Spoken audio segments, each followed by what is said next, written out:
Welcome to the Monday, November 7th, 2022 session of the Lake Forest City Council. Will the city clerk please call the roll? Certainly. Honorable Mayor Pandeleon. Here. Honorable Mayor for the day, Neve Bruce. Here. Alderman Morris. Here. Alderman Novit. Here. Alderman Rommel. Here. Alderman Notes. Here. Alderman Preschlack. Here. Alderman Gashgarian. Here. Alderman Bushman. Here. Alderman Weber. Here. Mr. Mayor, you have a quorum. Thank you. Please join me for the Pledge of Allegiance. I pledge Allegiance to the flag of the United States of America and to the republic for which it stands, one nation, under God, indivisible, with liberty and justice for all.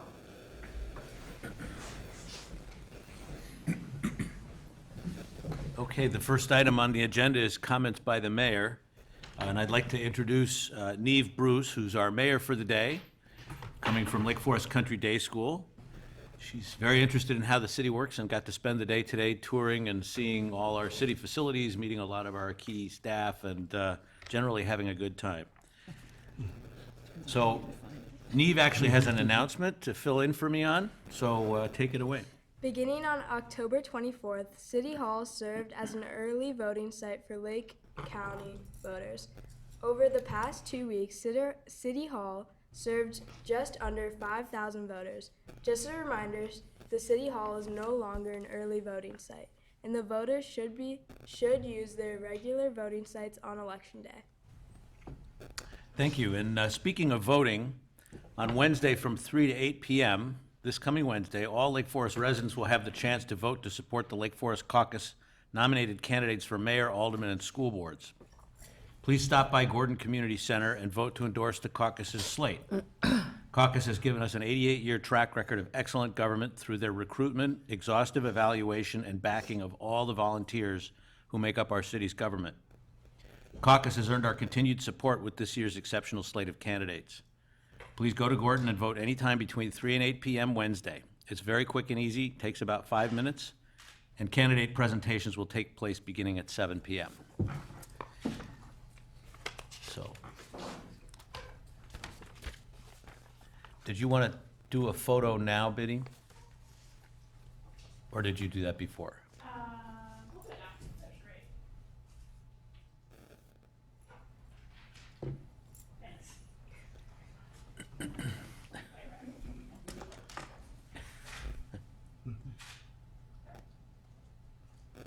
All right. The next item on the agenda is the GFOA, which I believe is the Government Financial Officers Association, Triple Crown Award presentation in recognition of our Lake Forest Finance Department. The Triple Crown is 3 national awards which have all been won by our finance department work, or through the work of our finance department during the course of this year. There's an award for the budget package, which we've won many years in a row. There's an award for the popular annual financial budget, or financial report, which is an online, very intuitive financial report that's very easy to drill down on and really is exceptionally easy and useful for people that aren't steeped in government finance. And then the last one is the Certificate of Achievement for Excellence in Financial Reporting. And I don't remember the exact math, but there are something like 90,000 participants in this competition, I guess is fair to say. And if I remember correctly, 0.027% of all the cities have won this this Triple Crown. So this is a massive achievement and puts us in a position of, Jason, how many other award winners are there with the Triple Crown? I'll defer to our finance director, Elizabeth Holla, but I'm going to say it's around 300 in the whole country. Out of 90,000, so that's a shockingly small percentage. Yeah, just under 90,000 units of government in the United States, and there are 293 Triple Crown winners.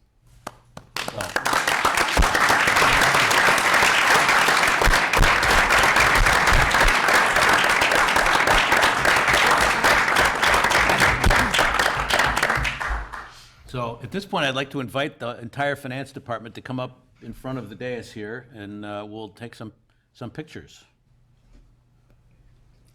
And actually, if I may, maybe just before the photo or just after, if Elizabeth could take the chance just to Introduce recognize everybody. and introduce the members of the team, that'd be great. Yeah, thank you very much, Mayor and City Council. This is a really proud moment for this department. We are so happy to bring the Triple Crown to the City of Lake Forest. It has been a ton of work from this group, your finance team, and as noted by the mayor, we have had a long-standing tradition of winning the Financial Reporting Award, 43 years running. The Budget Award was a little new to us. We've now won that award for 7 consecutive years, but with our first win of the PAFRA Award, that is what puts us into the Triple Crown Club, very esteemed club. So I will introduce your finance team to you. Starting on your left, Jimmy Scott.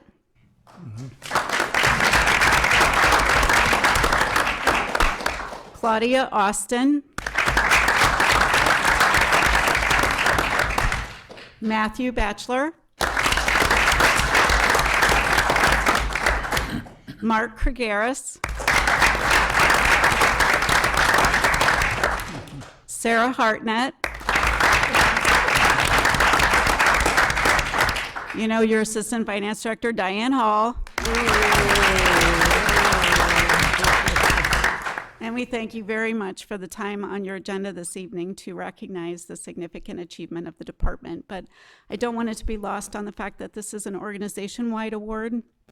Without the cooperation and assistance of all the operating department staff helping us do our job every day, this wouldn't be possible. So thank you again, and we'll get ready for our picture.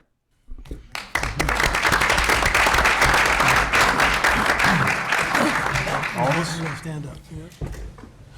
And you gotta get up in front. That's it. Scoot over here. I'll go be the short one. Someday I'm gonna wear heels. Only if I can anticipate when the pictures are happening. It's an easy guess now, because it seems to happen all the time. You can't see me, for sure. Who, me? The short one? Again? Okay, there you go. Ready? I'm gonna take one more.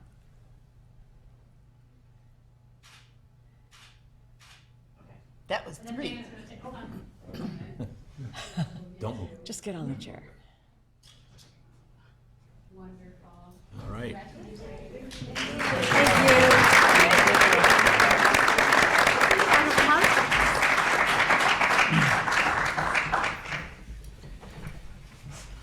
And if anybody cares to take the time to go out and look at some of these reports, or certainly the popular financial, annual financial report, the transparency and the clarity is just really, really impressive, and it's job well done. Thank you very much. Keep up the great work.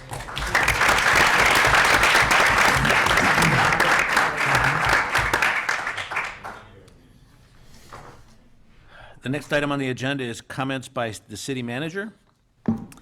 Great, thank you, Mayor and members of City Council. Good evening tonight. I have a couple items under my report. First, under tonight's Community Spotlight, I'm pleased to welcome Carol Summerfield, the Executive Director of the History Center of Lake Forest and Lake Bluff.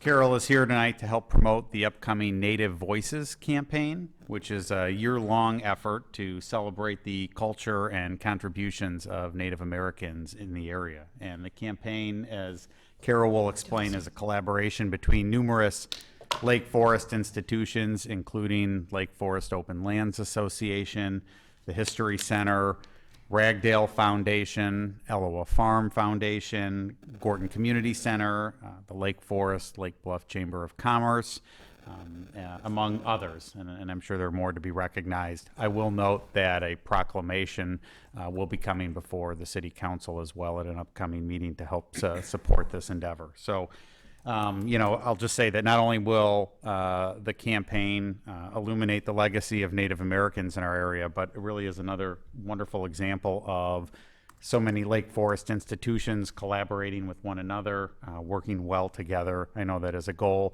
we continue to emphasize here through the establishment of the recent community coalition that was the brainchild of former Alderman Jennifer Karras, and and I think still continues to provide tremendous value to the community. And so really pleased to be able to hear a little bit more about the Native Voices Initiative. And with that, I'll turn it over to Carol.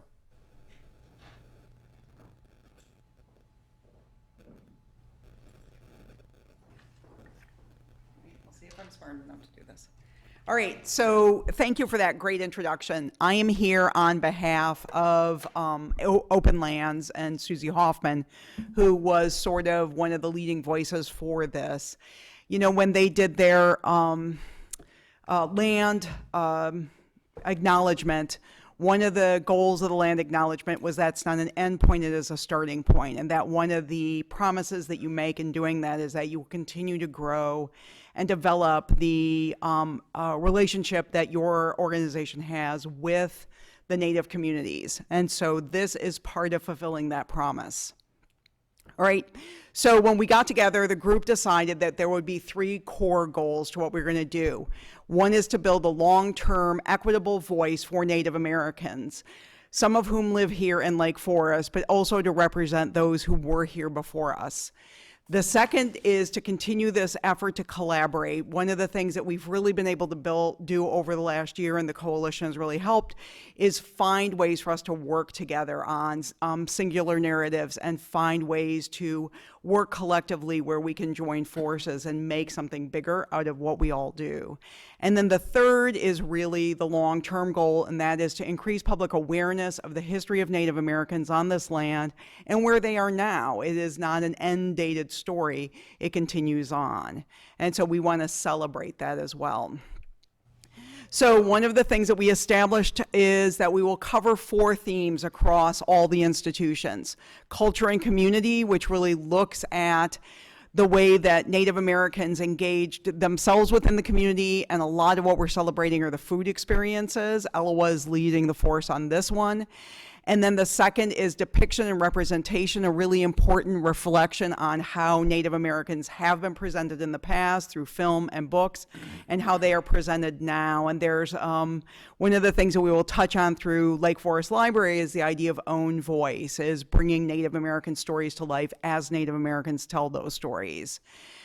Conservation land connection is part of the driver out of Open Lands, and they are really focusing on looking back at how the land was managed by the Native Americans, and then what are the practices today, and where are the confluences between those 2 stories.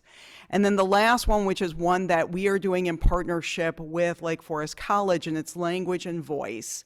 And one of the things that we look at is, with a history that isn't well documented, there's not a lot of written history, how do you know what you know? How do you know what that history is, and how do you bring that history forward? And one of the things that's really interesting in that study is linguistics archaeology, and it's looking at the structure of Native American languages and what similarities there are to figure out what the descendant lines are out of those tribes.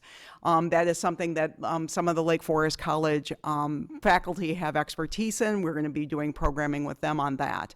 These are just some of the examples of the programming that we'll do over the course of the, and I think this is the next slide, yay, 36 events, lectures, and films at a minimum. At this point, we have 24 of them already completely scheduled, and we've got another 20 that we're slotting in. The finale event is going to be a celebration of where Native Americans are now in terms of voice and performing arts, with the idea that we can pull in Native Americans who take their own history and then evolve it and transform it into something that is vibrant today. And so that event will be hosted at Gorton. These are some of our partners, and every time I put this slide up or show it to somebody, somebody points out someone I have forgotten, so I don't think Chamber of Commerce is on there. But this is just an example of some of the institutions that have come along with us on this journey and who are really committed to making sure that we are able to have a robust full year of programming. It began with the Chamber of Commerce events this last week, and which happens to be Native American History Month, and it will finish next November. And so it will be almost 13 months of programming. This is just an example calendar. Very kindly, Open Lands has offered to host the full calendar, which will be a clickable calendar where you can go through and then book your tickets to any of these events. The goal is to try to get as much grant funding as we can, so these events are all free to the public. But this will be an ongoing and growing calendar for all of the organizations. The city has been incredibly supportive of this, doing a lot of work to promote us in the dialogue and making sure that all of these events are also marketed through all of the opportunities that we have through the city. The landing page at Open Lands looks like this right now, and as I said, it's fairly easy to find. It's a tab at the top, Native Voices, and this calendar will continue to grow. And that concludes my project. Thank you for having us. We're excited to be here, and we're really excited to be kicking this off. Thank you. Any questions? No, that's great. What are the dates exactly that these programs are going to be running? So we have Chamber of Commerce had their Native American business owners for the luncheon last week. And then they had, last weekend, they had the little pop-up in West Lake Forest, and that was the kickoff. The final event will probably be next November with the Native Voices celebratory performance. We're trying to schedule between 3 and 5 events starting in January every single month. Wonderful initiative, and I think long overdue. I think we're seeing a lot more acknowledgement of our Native American heritage throughout the country, and I really applaud you for especially getting partnerships with all of these other not-for-profits. It's terrific. I'm sure they'll bring a wealth of information. Well, Great and program. one of the things that I love about doing this stuff, we had it with the African American program this last summer that the History Center did, is I got a call from a young woman in high school who's a Native American who at Lake Forest High School who is thrilled that we are doing this and wants to be a part of it, that she feels included in the community and included, that her stories are being told. This is one of the big goals of this, is to allow these people to be seen and be heard and be felt as part of the community. You know, I almost wonder if there's, I hate to see it end at the end of a year, because this isn't something that, you know, it's part of our heritage. It would almost be nice to see something permanent come out of this. I don't know what form that would take, but I'd encourage you to think about that, because I think our Native American heritage is, you know, especially in Illinois. I have a place in northern Wisconsin where there are Indian reservations, Native American reservations, and I visit them frequently and take part in their festivals and dances and festivities. It's a very rich culture that, you know, we don't experience much in Illinois. So it would be great if there were some sort of permanence to this at the end of the year, you know, that acknowledges it. I would just encourage you I love along that those idea. lines. Yeah. Other questions?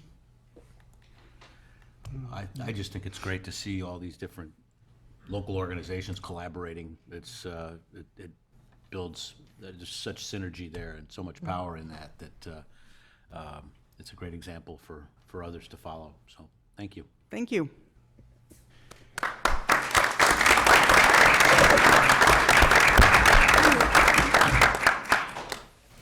Thank you very much, Carol. And as she noted, Dana Olson has done a nice job of promoting it in our e-news. So for the public and for the city council, keep your eyes on our upcoming e-news to get a calendar of events as they continue to develop. For the next item in my report tonight, I'm going to first just remind the city council and the public that next Monday night we have our annual capital budget workshop, which starts at 5 p.m. at Dickinson Hall. It's hard to believe that we're already looking ahead to the next fiscal year. I guess it's just sort of the nature of our processes that as soon as construction season seems to be winding down, we're already neck deep in thinking about what's going to come the next year. But tonight I had asked Public Works Director Mike Thomas to prepare a presentation to really reflect on the amazing year that we did have. We don't always take the opportunity to look back. We're usually looking forward, but as all of you and anyone in this town who drove around town this year knows, we had a very busy and and disruptive year in terms of capital investments. And so I want to make sure to take the opportunity to certainly credit the city council for your fiscal stewardship and commitment to, I think, really aggressive infrastructure investment, which makes all of this possible. I also want to take a quick opportunity to just acknowledge the staff. I'm not going to reference them by name because I know Mike Thomas probably will, and I don't want to steal all his thunder, but it is fair to say that we pushed the staff pretty hard this year in terms of the capital campaign that we're wrapping up now. And I think from initial engineering and design work to on-site project oversight to communications with the public to minimize any surprises and help them understand what was coming. It was just a remarkably successful year for us from a capital perspective. And so I want to make sure we have the opportunity tonight to look back and just reflect on how much got done. And I'll just leave it again by saying to the public, for anyone watching tonight, we thank you again for your patience throughout this year. We know it was a busy year, but busy is good when it comes to addressing some of these long-term infrastructure issues. So with that, I'm going to turn it over to Public Works Director Mike Thomas. Take it away. Thank you. Good evening, Honorable Mayor, members of the City Council. As Jason noted, a review of this year's capital projects. It was a lot. We start off with the thank yous. We begin with yourselves. We remember 51 weeks ago when we sat with the Finance Committee in Dickinson Hall, and a few of the aldermen looked at Jason and I and said, "Are you sure?" It's a lot, and we were pretty confident we could follow through. So we're appreciative of the support and all the dollars put towards our capital. We thank Chairman Preschlack and the PW Committee for meeting so many times. January, February, March, April, there were months we had met 3 times, 2 times a month, so there was a lot. Obviously, Jason, Elizabeth for their support, and Biddy, how many times we had to change agendas around, but it was just it was a lot to get through. But we're very appreciative that we're able to get it all through. And then finally, as Jason noted, our staff, guys in engineering, public works as well. All starts off with communications. The biggest thank you goes to Dana Olson. We really could have not gotten through any of this without her support. She really brought a wide array of communication opportunities for these projects and really helped us get through all of them. So a very big thank you to her, and we start off with the projects. Back in March, the water main project, we remember they completed that water main project in 1 week, which usually takes about 2.5 months. They put 30 guys on it, and they knocked it out during spring break. So we're very appreciative that City Council let us start that project, although it's a current fiscal year project. Majority of it we got done during spring break, which was great. Woodland Pedestrian Bridge, and the other thing I want to sort of make note here are the dollars that we're putting on these slides for yourselves and the residents at home to acknowledge how much really has been invested, which is a wonderful thing. Woodland Pedestrian Bridge, we were able to get that up right before school started, high school, which was great. Illinois Pedestrian Bridge, that will be going up next week, and we hope to have it open before Thanksgiving is our goal. Forest Ave parking lot right behind City Hall here, resurfacing that. We worked around the rec department's fundraiser and were able to do that at the end of August before school started. We're all aware, obviously, of the Burr Oak Storm Sewer project. We're going to play the video that we put together at the end of the project, but many thanks for many people on that. It was a very successful project for the Burr Oak area, and one that was really needed. Asphalt resurfacing and patching, annual program, not only the resurfacing of streets, but patching the big potholes, concrete sidewalks, curb, gutter, $100,000 for that. Our storm sewer lining, not only storm sewer, we did some in sanitary as well. Long line striping, we take the town, we divide it into quarters, so we stripe a quarter of the town every year. Street section continued on with the LED gaslight conversion.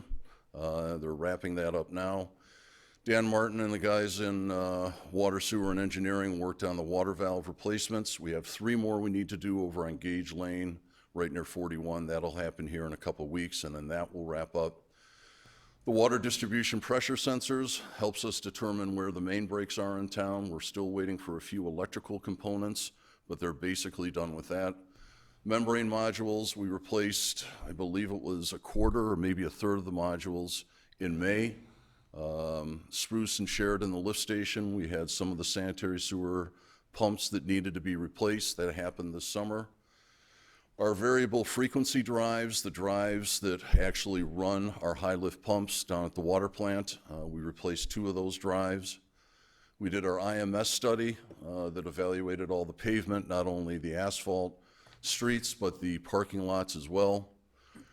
Jim Lockefier and the guys in building maintenance, with the cooperation of the guys in public safety, replaced a portion of the public safety roof. Waveland parking lot, we expanded Waveland parking lot early on in the summer. These are for Sally and Chuck, but they're very important as well. Sally and Chuck were able to get the splash pad in, as well as the sand replenishment that just finished up here about a week ago. We, in addition to that, excuse me, had a number of projects that were in design. So the Deer Path streetscape design, the Lake Woodbine Bridge, McLennan Reed, Rockefeller McCormick Lock Ravine, the Seminary Ravine, Ahwahnee Storm Sewer, and Waukegan and Everett. All of those were occurring during the summer as we work towards building that capital plan for your review next year. Important, I think, to bring outside agencies because it just reflects on bringing good money and helping the infrastructure of the city. So the IDOT pump station at $12 million, that the pumps will be put into service sometime in December. When the project is complete, we will be handed the keys and we will own that 100%. There will be a year warranty, but it'll be ours to maintain.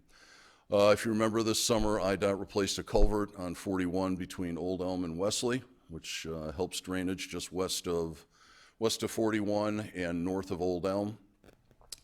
The ComEd bike path bridge replacement, they'll be doing a big pour on Thursday, the sidewalls, and then next weekend they'll be raising the bridge deck, so that hopefully will be completed in December.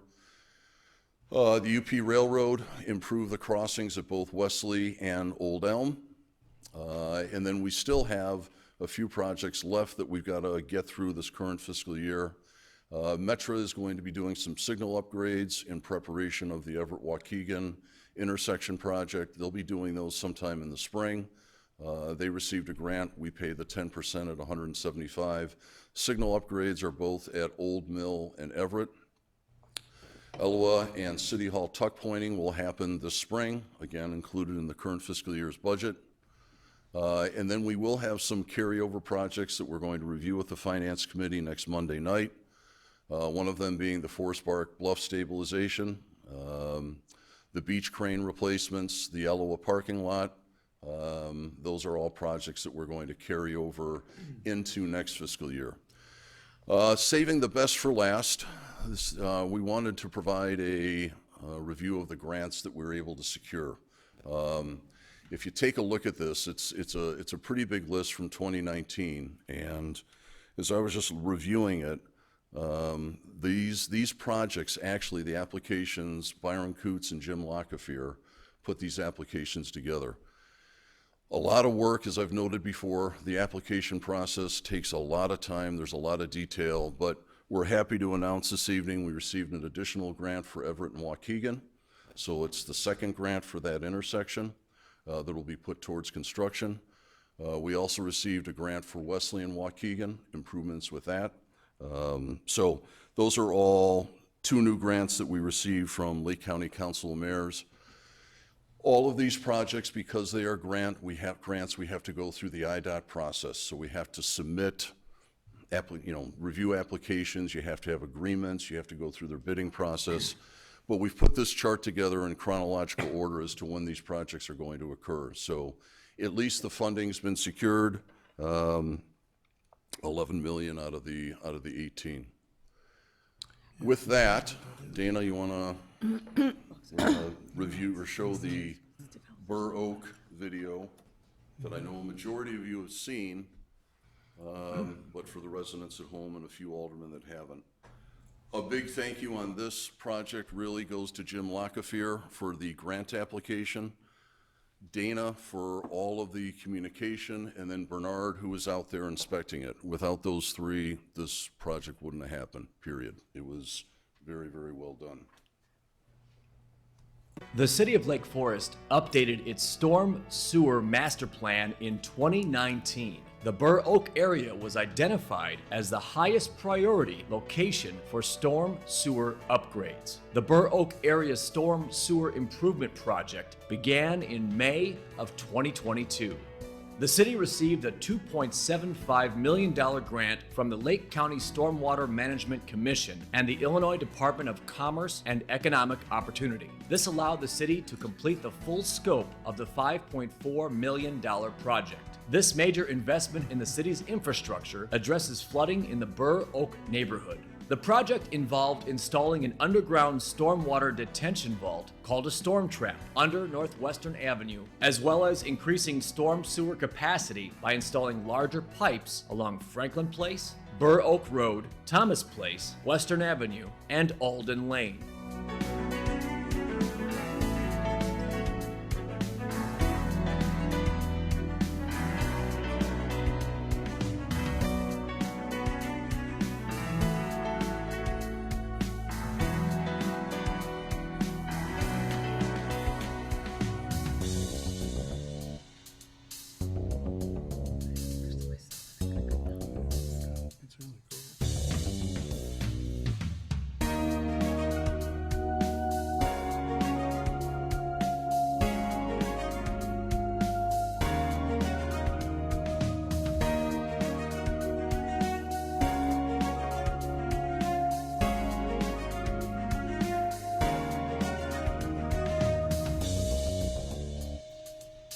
really cool.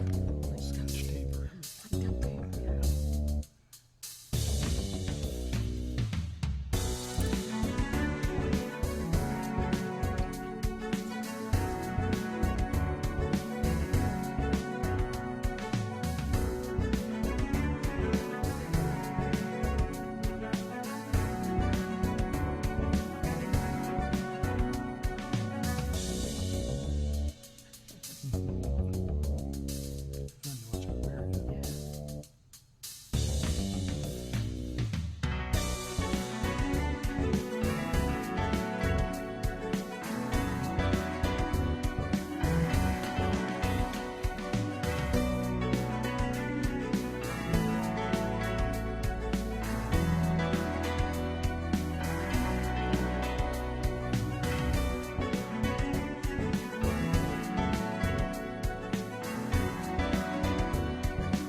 So that is it.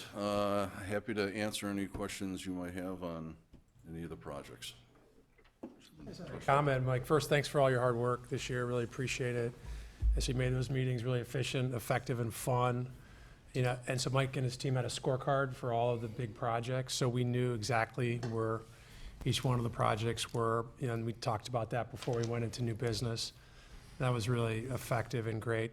I also wanted to just applaud you also for pulling out sustainability elements of these projects and trying to bake them in and cost them out on the side so we could understand trade-offs in terms of water retention or other issues in terms of recharging in parking lots and what have you. So I think that was a really big thing this year as well that the community should be thankful for, and I know I am and the rest of the council is. So thanks for a great job. Yeah.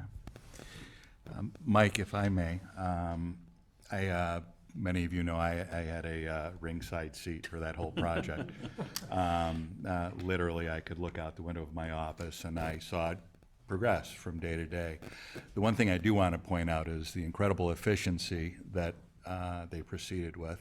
But more importantly, I do want to single out one of your employees, Bernard Pondexter. Bernard was there every single day. He was the face of that project. He addressed every neighbor's concerns, and always, quite honestly, with a smile. There was never a problem, there was only a solution as far as he was concerned. I think the city is incredibly fortunate to have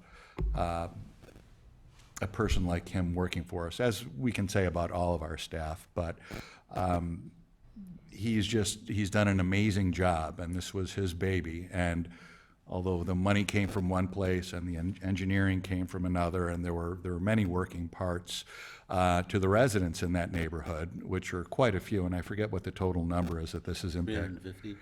So a lot. He was our point man, and I think he put absolutely the best possible face forward on this from start to finish. I'd like to think that he put his feet up and took a half a day off, but I know he didn't, because I think I think when I saw them finish the storm trap component, I was fully expecting him not to be there the next day, and he wasn't, because he was over at the ComEd Bridge. And so I just can't express enough gratitude to him, and I think we're really fortunate to have a staff member like him, and I'd just like to personally acknowledge him, and maybe on behalf of council to thank you, Bernard, for all of your hard work. Wonderful, thank you. No, Bernard, he and I were having a conversation about a week ago, and he was sort of reflecting on the Burr Oak project, saying on all projects, he really goes into them with the thought process of two things. One, he really wants to make sure that yourselves and our city manager don't receive calls. So he hands out his cell number to anybody and says 24/7, please call me. Number two, he really watches the dollars, and he really takes a lot of pride in giving as much of the contingency back to the city as he can. So those two things really drive Bernard, and he told me after the striping was done on a Saturday and the trucks pulled out at 3:30, it was sort of he sort of felt empty and I said, Bernard, we got 3 more weeks ahead of us on Deer Path. Don't relax yet. But no, Bernard's wonderful. Yeah, that's the thing. While he's doing this, he's doing Deer Path too, and a number of other projects, so. I'm sorry. Oh, I was just going to ask if this technology works out, if there are other places in town that may benefit from something like this. Have you given any thought to that? For the storm trap portion? Yeah. There could be. You know, we looked, one of the projects you'll hear about next Monday night is our next big storm sewer project, Awani Road. And we did consider the storm trap as one of 4 options, but it's relatively expensive for that, for the gallons that we needed to retain, 3 times the size of this one. So essentially cost prohibitive. But the storm traps have become extremely popular. The contractor DeMayo that's worked on our project, as soon as he was done with this one, he went down to Glenview, was working on one, same within a road right away. After that, he's got one in a very large park in Winnetka. So they're becoming a very popular way to retain water while still maintaining whatever apparatus you have above it, whether it's a building, a roadway, a park. It's a great technology, so. If I may, one more thing, Mayor. I just do want to acknowledge DeMayo. That was originally put out to bid over 2 years ago, if I'm not mistaken. And we all know the supply chain problems that have occurred throughout the entire world. Labor issues, various shortages, and much to their credit, and we've worked with them in the past quite a bit, and I would assume we'll do so in the future. They kept their bid price. They kept that price set for 2 years and were incredibly patient with us, and I think we should be grateful to them for that. You know, it's unusual to have anything be the same price, 6 months later, let alone 2 years later. And they were wonderful partners in that, and they clearly have it down, because honestly, I didn't think they would get it done as quickly as they did. It was really impressive. DeMayo Brothers, and we've said this before, there are a handful of contractors that we know when we bring them to you, they're going to hit it out of the ballpark. There's others that we really got to keep our eyes on, but DeMayo is one of them that just hit it out of the ballpark. There were many weeks throughout this project they were working 6 days a week, just because not only they wanted to get this done to be able to get Baker in and pave, but they also knew they had 2 more storm traps to get in before it started to snow. But they're an excellent contractor. So yes, we're very thankful that they held the price, and great guys to work with. I'd like to, could you put the slide back up that had all the grants on it? Yes. I mean, this is how we keep our taxes low. I mean, there's $19 million worth of project cost, and the Lake Forest taxpayers only had to carry a little less than 8 million of that, less than half. The rest of it was all found and sought out and gathered through the grant process, which is it's a significant source of revenue for us, really. And those two grants that you just mentioned, I think total of another 4 million, is that right? They do, yes. So those are for next year.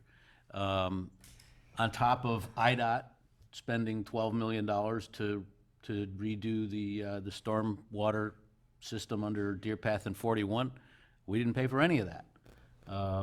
So it's become a big part of our financing regime, and congratulations to all of you who've gotten so good at it. That we can look at numbers like this. It's really, really stunning. Byron Coots and Jim Lockefier put these applications together, reviewed them with finance, reviewed them with TFG, our grant writer. But those two guys really, these applications they're not a 1-2 page name, address, how much are you looking for? There are calculations that you've got to provide and so much data. That you really have got to put your mind to it for 2 or 3 days and block everything out, because all of these applications are graded, they're evaluated, they're assessed points, and you want to make sure you maximize your points and able to, so you're awarded these grants. So again, job well done to Byron and Jimmy. Phew.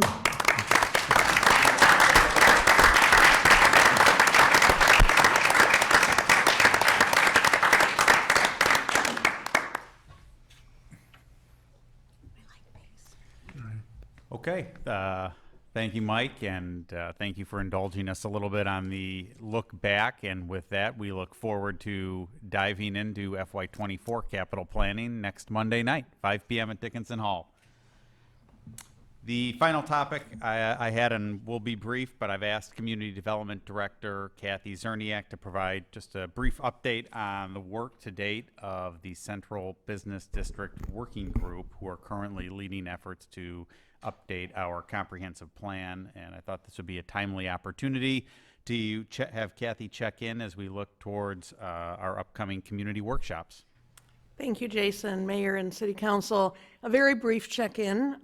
First, thank you to those of you and those in the community who have participated already through individual interviews, through focus groups. The 10-member Central Business District Working Group is continuing to work, thinking about opportunities, thinking about challenges, really sifting through everything they've heard to date. And now we're opening up and really inviting the entire community, residents throughout the community, not just those that live near the Central Business District, business owners, commercial property owners, and really looking to invite them into the process. We have launched the project website. I believe you all have received the link. The website will appear in the dialogue shortly, which will be delivered shortly. We will also be sending individual postcards providing information on the upcoming workshop, as well as providing information on the website, and those will go out in the next couple weeks. So really trying to get the word out at different times, but keeping this forefront in people's minds. Community Visioning Workshop is December 8th. That will be at Gorton. It will be a drop-in session from 4:30 to 7:30 with brief presentations on the hour, but the opportunity to draw on maps, to talk with members of the working groups, to talk with our consultants, to begin to provide some feedbacks on some draft parameters, design guidelines, and policies that the working group has developed so far. Just a quick look at the website.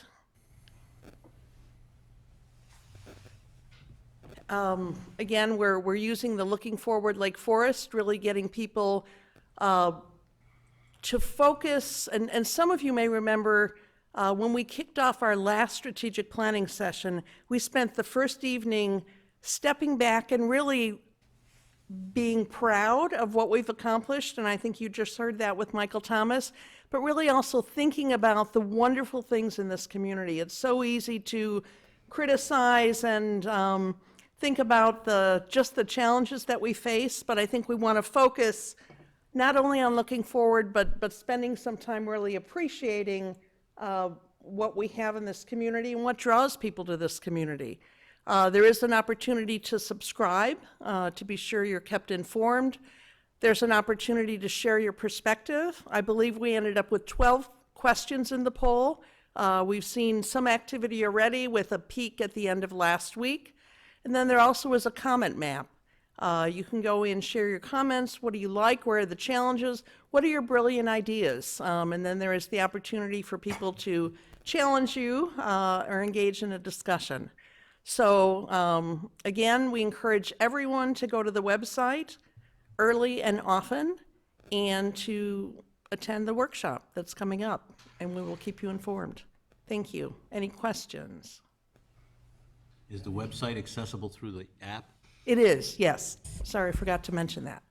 Kathy, can you just, at a high level, mention, I guess, the process for the working group and how often they're meeting and who's driving that, a consultant or whoever, and just thank you to the working group. And there's so many great people in the town that step up to give their time, whether it be the turf field design or other elements of our community, and I think this is another great example. So if you could just touch on that, I'd appreciate it. Sure. And some of you may remember we did have a working group when we updated the chapter of the comprehensive plan related to Waukegan Road and Settlers Square Business District. We did the same with the Route 60 corridor. So this group is meeting periodically. I believe they met 3 or 4 times to date. They're working closely with city staff and the consultants. They are really serving as advisory to the consultants and staff as we draft this plan. It's really an initial process, something that comes before the formal public hearing before the Plan Commission. The group has had some interesting discussions, again, really focusing on opportunities and challenges. This group together took a walking tour in a little bit warmer weather than we have now, but spent an evening walking around the Central Business District and seeing things that they might not have noticed in the past, stopping and looking at things with different eyes and hearing different perspectives. We have residents on the working group. We have representatives of businesses on the working group. We have former board and commission members, former elected officials.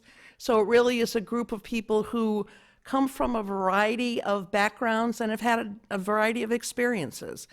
This group really is focusing in on sites within our Central Business District that have opportunity for redevelopment, focusing in on infrastructure, focusing in on parking. Is it in the right location? Is it easily available, easily identifiable? And really looking at land uses, understanding that this community cannot expect Market Square and the immediately surrounding area today to be solely sustained by retail, that we really need to look at what combination of uses. Certainly restaurants, we've seen a lot more activity. If you've been up and down Western Avenue in the last couple of weekends, there's a lot of activity. Service businesses, perhaps service businesses that provide a combination of offering services and retail uses, or offering retail products, but also bring people into the Central Business District who are going to shop and stay and walk around. How do we make it more inviting for pedestrians? How do we think about vehicles and pedestrians interacting? So I think there'll be a lot of interesting ideas that come out of this working group, and it's a fun discussion. Again, really focusing on the positive and working together collaboratively. Sometimes we get so entrenched in having opposing views and fighting through things. And I think the process in this community, the traditions have proven again and again that by being open to new ideas, by talking to each other instead of at each other, we really end up with a better end product, and we end up with opportunities and places that we may not have come up with if we hadn't had those discussions. So excited about the process and excited about bringing ideas back before the Plan Commission and this group as well. Okay. Well, thank you, Kathy. Thank you. Great, thanks Kathy, and I'll just give a quick kudos to her as well, both for developing and managing this process, and also for, as you saw, some of the user-friendly and interactive tools that are being deployed to help engage the community as part of this process. So we're really excited to get that feedback from the residents and continue to move the process forward. So thank you guys for indulging me tonight. I know it was a little longer than usual report from the city manager, but that concludes my report. Thank you. Neve, would you like to announce the next item on our agenda, please? Yeah, if anyone would like to ask any questions to the city council, please ask now. On non-agenda items. Yeah.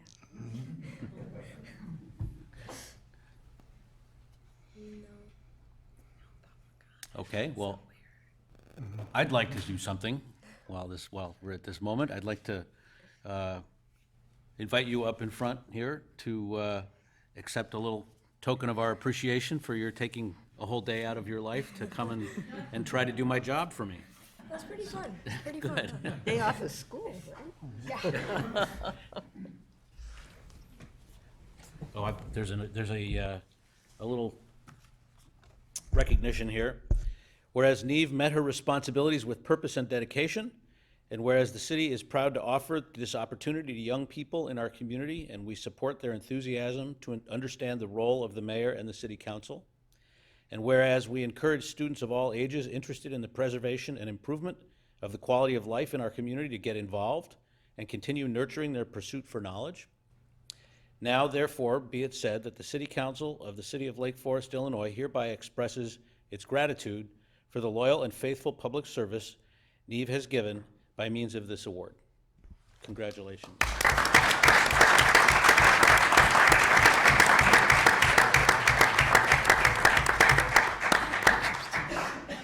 Okay, more pictures.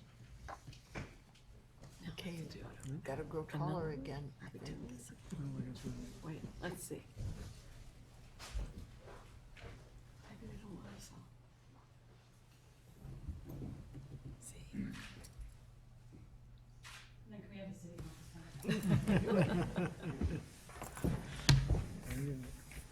You want us together, right? I knew right where to go this time.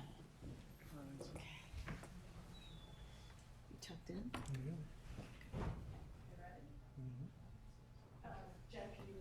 Okay. Ted, there we go.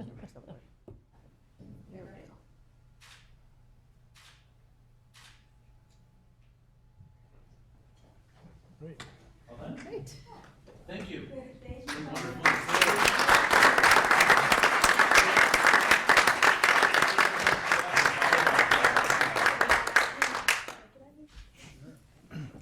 Save this too. Yeah, don't forget your stuff.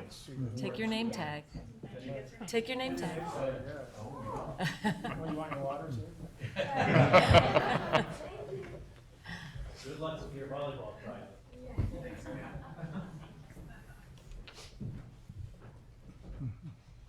Eighth grade. Golly, that's so young.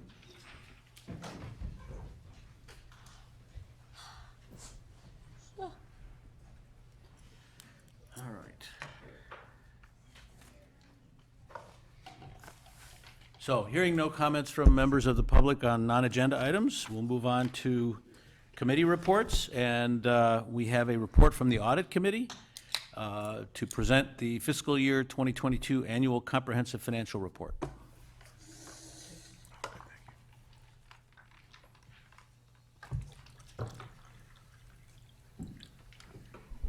Hi, good evening, Mr. Mayor and Alderman. My name is Tara Janis. I am the current head of the Audit Committee, or the chair. I took over from Vince Sparrow earlier this year. And just as means of introduction, since this is my first time presenting to the group, I'm a Lake Forest resident. I relocated back here about 10 years ago with my family, but am born and bred. So it's great to be back. In terms of our annual report, what we wanted to go over today is really the results of the activities we've been going on for this year, as well as the results of our fiscal year 2022 audit and independent auditor's opinion. In terms of our committee itself, we currently have 7 members: myself, Mark Dillon, Fritz Hirsch, Ty Magnuson, Terry Mealing, and 2 members here tonight, Mayor George Pandaleon and our Finance Committee Chairman, Jed Morris. So thank you to all of them for their service. The committee has met 4 times this year, and that's the calendar we'll continue with going forward. We met in January, April, July, and October. In the earlier sessions of this year, we reviewed the financial statements of foundations associated with the city. This was our charge by the City Council at earlier time. And this year we reviewed 6 foundations. Those include the Senior Foundation, the Croya Foundation, the Police Foundation, the Parks and Recreation Foundation, the Ragdale Foundation, and the Gorton Community Center. All of those results were reviewed.